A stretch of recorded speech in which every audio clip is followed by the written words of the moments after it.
नमस्कार, बहुत स्वागत है आपका हमारे साथ पेशकश तीन खबर सबकी नजर में। मैं हूं आपके साथ अमित शर्मा। आज हमारी नजर रहने वाली है इन तीन खबरों पर। पहली खबर गुजरात से होगी। गुजरात विधानसभा चुनाव के लिए चुनाव आयोग ने तारीखों का ऐलान कर दिया है। अभी थोड़ी देर पहले इसकी तारीखें सामने आई है। गुजरात में 1 दिसंबर और 5 दिसंबर को मतदान होगा और 8 दिसंबर को गिनती होगी। दूसरी खबर मध्य प्रदेश से होगी, जहां खाद्य वितरण को लेकर आ रही शिकायतों पर मुख्यमंत्री ने पन्ना दौरे से लौटते ही बैठक ली और अधिकारियों को निर्देश दिए। तीसरी खबर छत्तीसगढ़ से होगी, जहां छत्तीसगढ़ महतारी की प्रतिमा पर उठा सियासी वार पलटवार का दौर अभी भी जारी है और अब तो मुख्यमंत्री भूपेश बघेल ने भी इस पर अपना बयान दे दिया है। तो इन तीन खबरों पर आज हमारी नजर रहने वाली है। तो चलिए सबसे पहले बात करते हैं हमारी आज की पहली खबर की। तारीखों का ऐलान हो चुका है गुजरात विधानसभा चुनाव की, इस पर सबसे पहले हम बात करेंगे। तो चुनाव आयोग ने गुरुवार को गुजरात विधानसभा चुनाव की तारीखों का ऐलान कर दिया है। गुजरात विधानसभा चुनाव 2 फेज में संपन्न होगा। 182 सीटों के लिए हो रहे इस चुनाव में 1 दिसंबर को 89 सीटों पर और 5 दिसंबर को 93 सीटों पर वोटिंग होगी। नतीजे 8 दिसंबर को यानी हिमाचल विधानसभा चुनाव के साथ ही आएंगे। गुजरात में इस बार 4.6 लाख लोग पहली बार वोट करेंगे। चुनाव की तारीखों के ऐलान से पहले मुख्य चुनाव आयुक्त राजीव कुमार ने गुजरात में मोरबी पुल हादसे पर दुख भी जाहिर किया। विधानसभा में कुल 182 सीटें हैं। एससी के लिए 13 सीटें आरक्षित है, एसटी के लिए 27 सीटें आरक्षित की गई हैं। बीजेपी 99 पर है अभी फिलहाल, कांग्रेस 77, भारतीय ट्राइबल पार्टी 2 सीटों पर, एनसीपी 1 और निर्दलीय 3 पर कब्जा जमाए हुए हैं। 18 फरवरी को विधानसभा का कार्यकाल समाप्त होगा और इसके पहले ही चुनाव कराने हैं। सरकार का गठन होना है। गुजरात में 182 सीटों पर 2 फेज में मतदान होगा। 2 चरणों में वोटिंग की जाएगी। 1 और 5 दिसंबर को गुजरात विधानसभा चुनाव का मतदान होगा। और जहां तक नतीजों की बात है तो हिमाचल के साथ ही 8 दिसंबर को गुजरात के चुनाव के भी नतीजे सामने आ जाएंगे। तो गुजरात के सियासी समीकरण का गणित आपको बता रहे हैं। कुल सीटें 182 है और बीजेपी फिलहाल 99 पर है, कांग्रेस 77 पर है, भारतीय ट्राइबल पार्टी 2 सीटों पर है, एनसीपी को 1 सीट 2017 में मिली थी, निर्दलीय 3 सीटों पर है। 18 फरवरी को गुजरात विधानसभा का कार्यकाल समाप्त होगा और चुनाव आयोग ने आज गुजरात विधानसभा चुनाव की तारीखों का ऐलान कर दिया है। गुजरात चुनाव 2 चरणों में होगा। 1 और 5 दिसंबर को मतदान होंगे। वहीं हिमाचल चुनाव के साथ गुजरात विधानसभा चुनाव के नतीजे भी 8 दिसंबर को ही जारी होंगे। चुनाव आयोग के मुताबिक गुजरात चुनाव में इस बार 4.9 करोड़ मतदाता मताधिकार का प्रयोग करेंगे। मुख्य चुनाव आयुक्त ने कहा है कि इस बार 3.24 लाख मतदाताओं को पहली बार मतदान करने का अवसर मिलेगा। और चुनाव आयोग के मुताबिक गुजरात में पहले चरण में 89 सीटों पर मतदान होंगे, वहीं दूसरे चरण में 93 सीटों पर वोटिंग होगी। 2 चरणों में मतदान होगा। 1 और 5 दिसंबर इसकी तारीखें हैं। 8 तारीख को नतीजे जारी हो जाएंगे। 8 दिसंबर को जब हिमाचल प्रदेश की सभी 68 विधानसभा सीटों के नतीजे आएंगे, इसी दिन गुजरात चुनाव के नतीजे भी घोषित कर दिए जाएंगे। और गुजरात चुनाव में इस बार 3.24 लाख मतदाताओं को पहली बार वोट डालने का मौका मिलेगा। और गुजरात चुनाव में आपको बता दें कि दिव्यांगों का भी पूरा ध्यान रखा जाएगा। मुख्य चुनाव आयुक्त ने बताया है कि गुजरात चुनाव में दिव्यांगों के लिए 182 पोलिंग स्टेशन बनाए गए हैं और इस बार 4.9 करोड़ मतदाता हैं। कुल पोलिंग स्टेशन की बात की जाए तो इनकी संख्या 51,000 से भी ज्यादा है। मुकाबले की अगर हम बात करें तो इस बार त्रिकोणीय मुकाबला देखने को मिल सकता है गुजरात विधानसभा चुनाव में, क्योंकि पिछले 24 साल से गुजरात की सत्ता में भारतीय जनता पार्टी ही काबिज है। लेकिन इस बार समीकरण बदले हैं। ऐसा इसलिए क्योंकि दिल्ली और पंजाब जीतने के बाद आम आदमी पार्टी ने गुजरात में भी पूरी ताकत झोंक दी है। ऐसे में ये मुकाबला न सिर्फ बीजेपी कांग्रेस बल्कि आम आदमी पार्टी के बीच भी देखने को मिलेगा। पिछले चुनाव की बात करें तो 2017 में भी 2 चरणों में चुनाव हुए थे। 25 अक्टूबर 2017 को चुनाव की तारीखों का ऐलान हुआ था और पहले चरण के लिए 14 नवंबर को अधिसूचना हुई थी, दूसरे चरण के लिए 20 नवंबर को। पहले चरण का चुनाव 9 दिसंबर 2017 को और दूसरे चरण का चुनाव 14 दिसंबर को नतीजे आए थे और पहले चरण में 89 और दूसरे चरण में 93 सीटों पर वोटिंग हुई थी। और चुनाव आयोग ने आज प्रेस कॉन्फ्रेंस करते हुए गुजरात विधानसभा चुनाव की तारीखों का ऐलान कर दिया है। चुनाव आयोग ने 2017 में अपनाई गई परंपरा का हवाला दिया कि पिछले महीने हिमाचल प्रदेश चुनाव की तारीखों की घोषणा के साथ गुजरात चुनाव के बारे में कोई जानकारी नहीं दी थी, क्योंकि हिमाचल प्रदेश में एक ही चरण में 12 नवंबर को चुनाव होंगे और मतगणना 8 दिसंबर को की जाएगी। लेकिन अब आधिकारिक रूप से गुजरात चुनाव की घोषणा भी हो चुकी है और इसी के साथ आचार संहिता भी लागू कर दी गई है। तो गुजरात विधानसभा चुनाव के लिए चुनाव आयोग ने इसका औपचारिक ऐलान कर दिया है। 2 चरणों में चुनाव होंगे। 1 और 5 दिसंबर ये तारीख निर्धारित की गई है। वहीं आपको बता दें कि इस बार जो मुकाबला है वो काफी त्रिकोणीय देखने को मिल रहा है। मुख्य चुनाव आयुक्त राजीव कुमार ने कहा है कि पिछली बार भी गुजरात में जिस तरह से 2 चरणों में चुनाव हुआ था, इस बार भी वोटिंग 2 फेज में ही होगी। 1 और 5 दिसंबर को मतदान होगा और मतगणना के लिए 8 दिसंबर का ही दिन मुकर्रर किया गया है, जिस दिन हिमाचल प्रदेश चुनाव के नतीजे आ रहे हैं। आपको बता दें कि गुजरात में कुल 182 विधानसभा सीटों पर चुनाव होने हैं और इस बार चुनावी मैदान में भारतीय जनता पार्टी, जो कि 24 सालों से सत्ता में है, उनके अलावा कांग्रेस, जो कि लगातार संघर्ष करती है गुजरात में, वहीं आम आदमी पार्टी भी इस मैदान में कूद पड़ी है, जिससे मुकाबला काफी दिलचस्प हो चुका है। और आपको बता दें कि पिछले बार जब चुनाव हुआ था 2017 का, तब 99 सीटों के साथ पूर्ण बहुमत की सरकार भाजपा की बनी थी। वहीं कांग्रेस को 77 सीटें मिली थी। ये मार्जिन काफी कम था। 77 सीटें कांग्रेस को मिली थी, वहीं भाजपा के खाते में 99 सीटें आई थी। और इस बार आम आदमी पार्टी क्या खाता खोल पाती है गुजरात चुनाव में, फिलहाल ये देखने वाली बात होगी, क्योंकि ट्राइबल पार्टी की बात करें तो 2 सीटें गुजरात में से मिली हैं, वहीं निर्दलीय 3 सीटों पर काबिज हैं। लेकिन क्या कोई तीसरा दल भी उभर सकता है, फिलहाल ये देखना होगा।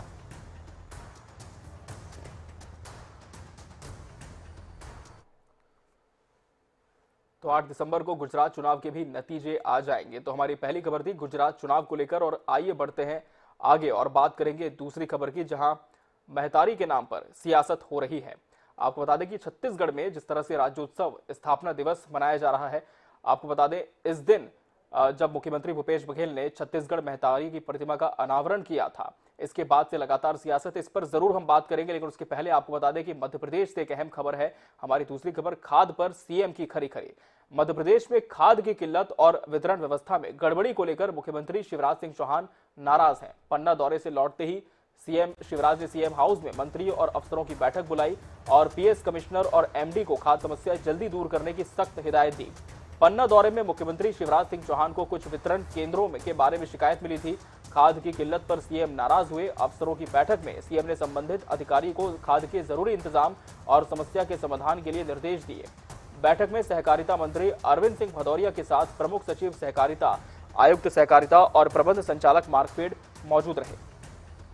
तो मुख्यमंत्री शिवराज सिंह चौहान ने रात को ही यह बैठक बुलाई और अफसरों पर नाराजगी जताई। पन्ना दौरे से लौटते ही अफसरों की क्लास उन्होंने ली और खाद पर सीएम ने खरी खरी अफसरों को सुनाई है। मध्य प्रदेश में खाद की किल्लत और वितरण में गड़बड़ी की शिकायतें मुख्यमंत्री को मिल रही थी और इसी वजह से उन्होंने खुद फैसला लिया बैठक लेने का और पन्ना दौरे से लौटते ही अफसरों की बैठक बुलाई उन्होंने और सख्त लहजे में कहा है कि कहीं पर भी खाद की किल्लत नहीं होनी चाहिए। जहां पर गड़बड़ियां पाई जा रही है वहां पर तुरंत इसे दूर किया जाए, शिकायतों का निराकरण किया जाए।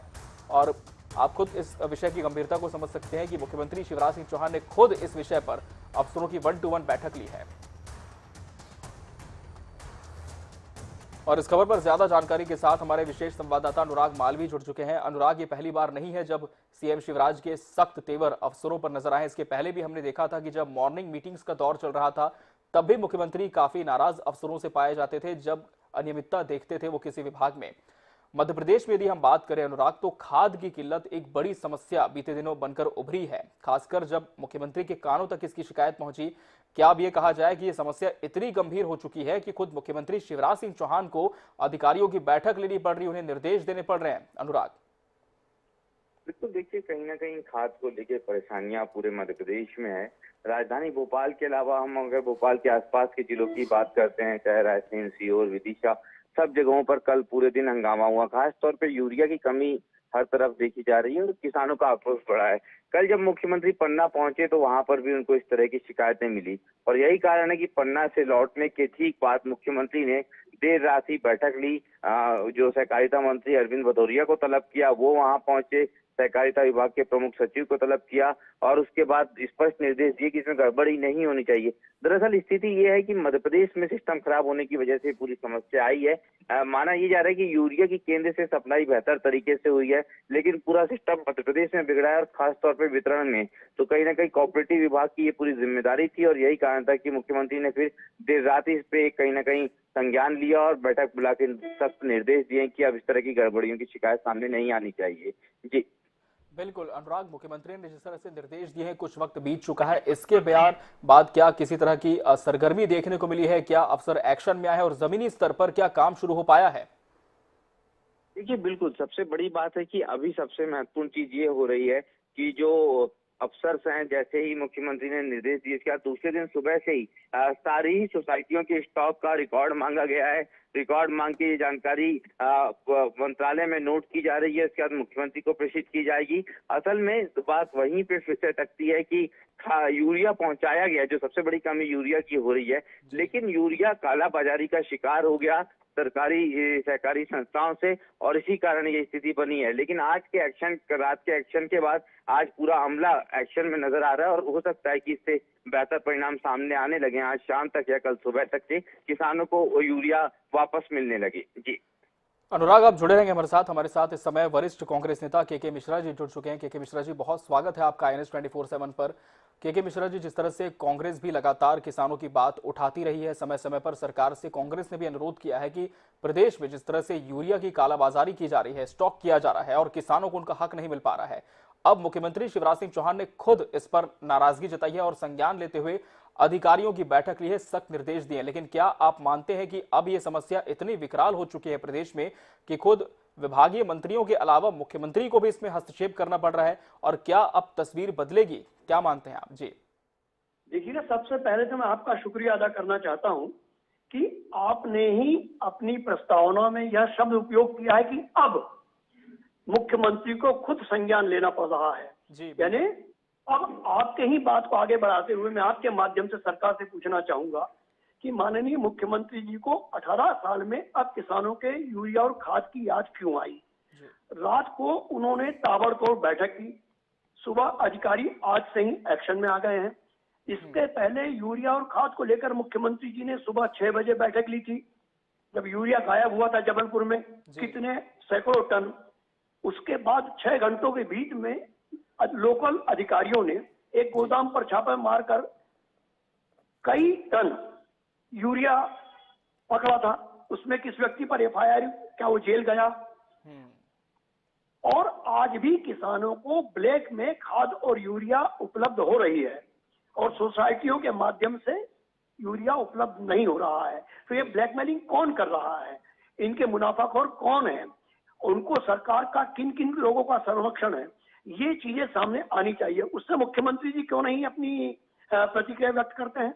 ये नौटंकियां बैठक में पब्लिसिटी लेने के लिए सिर्फ चुनाव को देखते हुए की जा रही है। मेरा सीधा आरोप है कि सरकार के संरक्षण में हर किस्म का माफिया पनप रहा है, जिसमें खाद और यूरिया माफिया भी शामिल है। तो सरकार के संरक्षण में हर किस्म का माफिया पनप रहा है, यह आरोप लगा रहे कांग्रेस नेता के मिश्रा।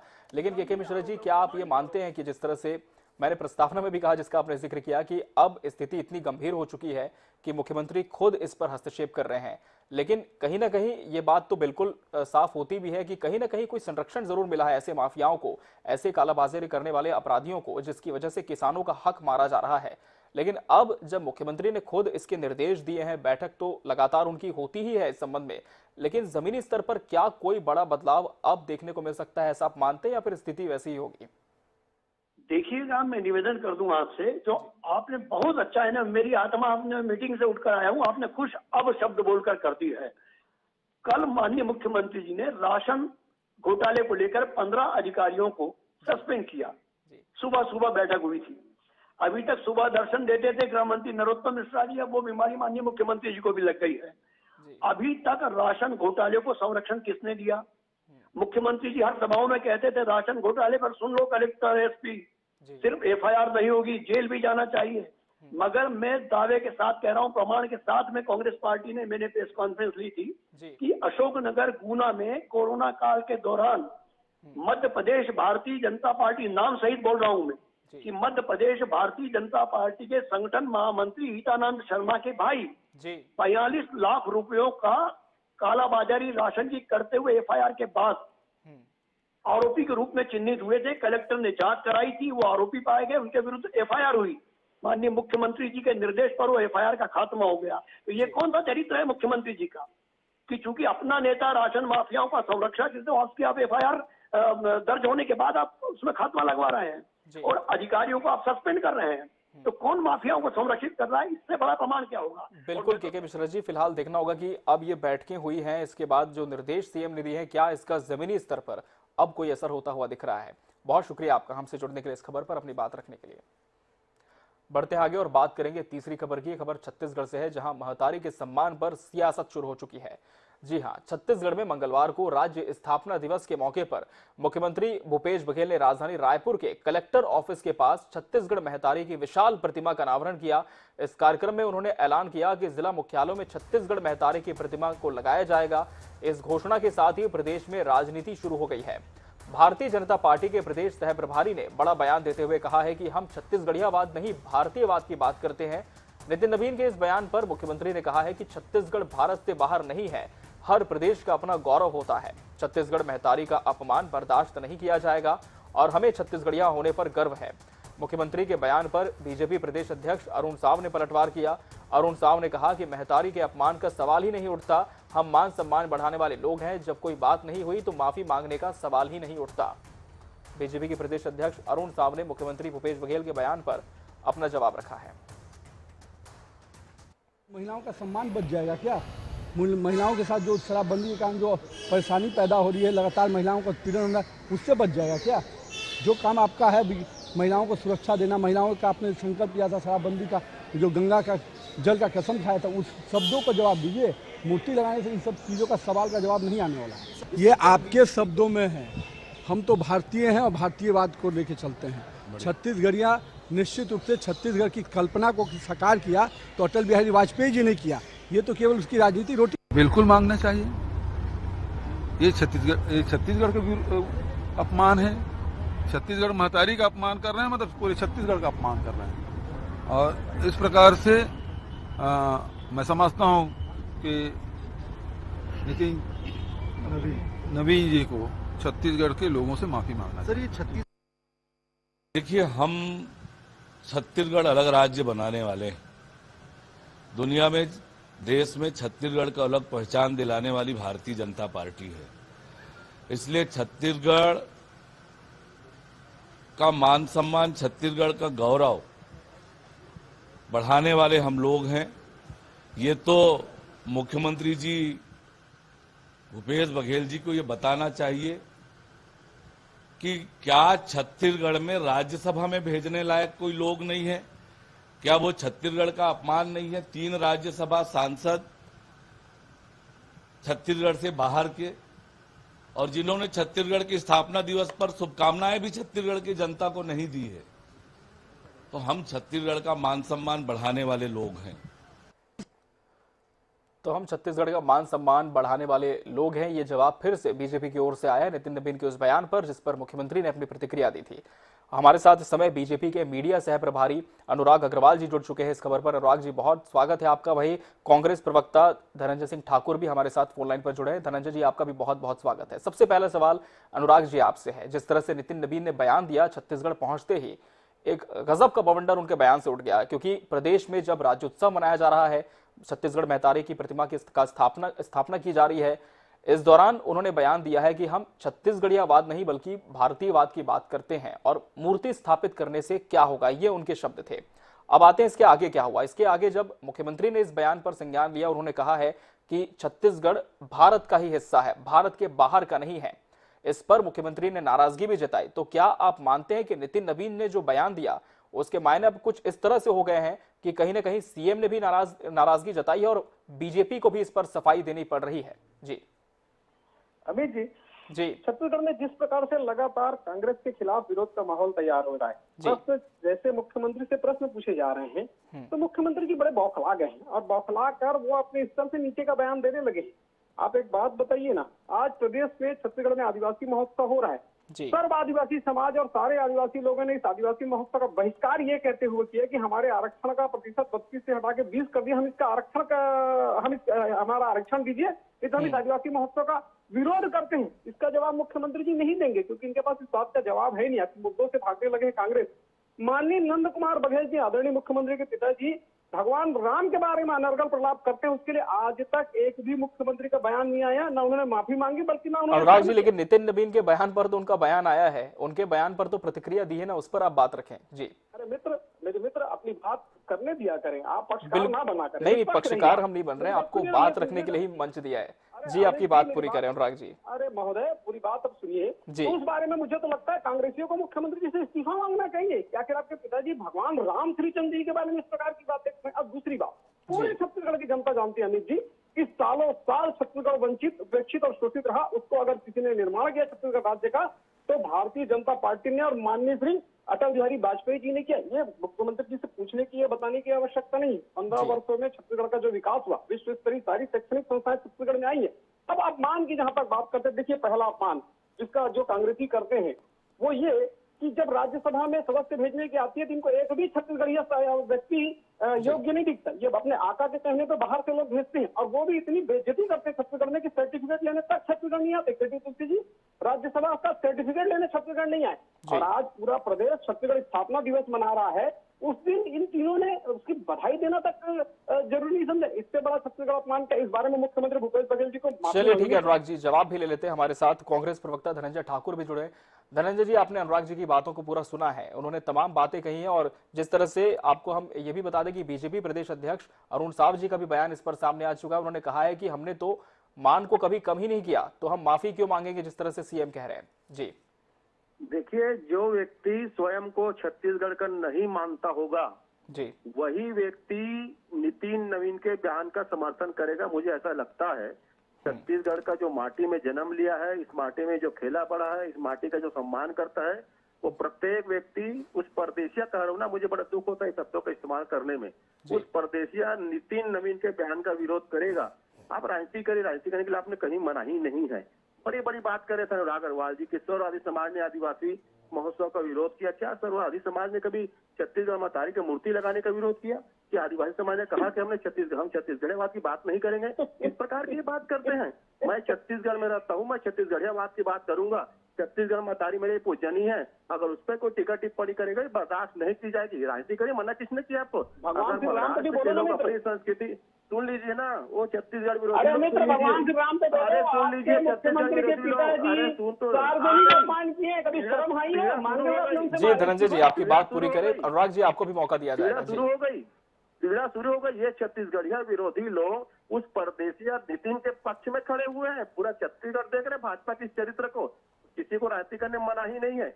अब जब महाराष्ट्र में महाराष्ट्र की संस्कृति की बात हो सकती है, उत्तर प्रदेश में उत्तर प्रदेश की संस्कृति की बात हो सकती है, बिहार की संस्कृति की बात हो सकती है, गुजरात में गुजरात की संस्कृति की बात हो सकती है, तो अगर छत्तीसगढ़ में छत्तीसगढ़ की संस्कृति की बात हो रही तो कौन होता है नितिन नवीन बोलने वाले? कौन हमको बताएंगे? हम छत्तीसगढ़ वासियों की अनुराग जी जवाब दें। बात की मूर्ति लगानी बात बताओ, बड़ी बात कर रहे हैं धनंजय जी। ये जो गंगा मैया का अपमान किया है इन लोगों ने, और इन्होंने जो छत्तीसगढ़ की बेटियों से, जिनके कईयों के घर उजड़ गए, कईयों के सुहाग उजड़ गए इस शराब में, इस बारे में कभी जवाब नहीं पूछेंगे, क्योंकि ये एक्चुअली वास्तव में कांग्रेसी मुद्दे से भागना चाहती है। अरे 30,000 महिला सहायता समूह की बहनें कर्जों में डाल दिया, अपने माफिया मित्रों को ये दे रहे हैं। अरे भाई साहब, छत्तीसगढ़ की महिला से अनाचार होता है, रिपोर्ट दिखाने के लिए। चलिए, तो इस विषय पर भी अब लगातार सियासत लगता है बहुत आगे जाने वाली है। आप दोनों का बहुत बहुत शुक्रिया हमसे जुड़ने के लिए और इस खबर पर अपनी बात रखने के लिए। तो आज 3 खबर सबकी नजर में फिलहाल इतना ही। कल हम फिर हाजिर होंगे 3 नई खबरों के साथ। तब तक के लिए दीजिए इजाजत। नमस्कार।